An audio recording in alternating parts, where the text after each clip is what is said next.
Hello everyone. I'm here to talk about work package 4 in SO-CHIC.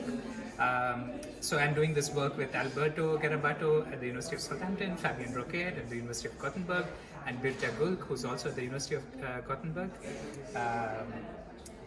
So the work package is focused on the motorized polynya. What is the motorized? What is a polynya?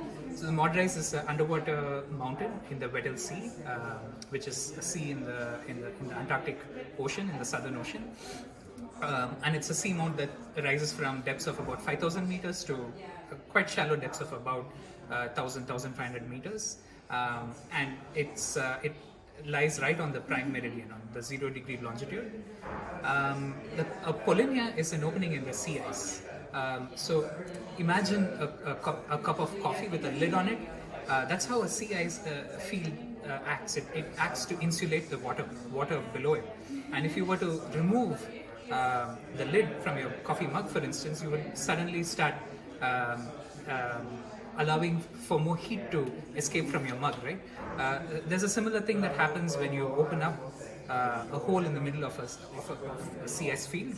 In this case, the hole is much larger. The polynya stretches hundreds of kilometers across.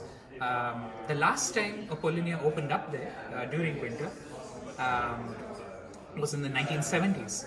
So you have relatively warmer waters at close to freezing temperatures and a very cold atmosphere, and this allows for a lot of heat to escape from the water to the atmosphere, and a lot of carbon dioxide to be exchanged. A lot of gases get exchanged between the ocean and the atmosphere, and it mixes a very deep water column. You get this convection that's set up in the water column, which then has implications on how the water moves around, the major currents that move around in the region.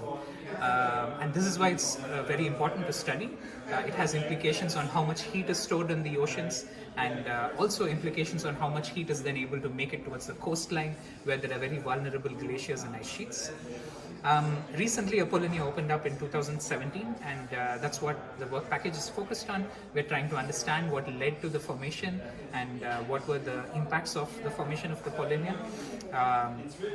Some insights from the work that we've been doing over the last 1.5–2 years is that the interaction of the currents that flow in this region with the seamount is very important, and that allows for helping to destratify the water in some sense, to make the water column unstable, to allow for mixing. And once you do that, you allow for warmer waters from depths of 200 to 1,000 meters to rise up to the surface. These warm waters bring in much warmer waters, and warm in the Southern Ocean implies something like +1, +2 degrees C, and the surface is close to freezing temperatures for salt water. In this case, is about -2 degrees C, and this is essentially the mechanism which brings in heat and keeps the sea ice open, and then allows for a lot of heat exchange.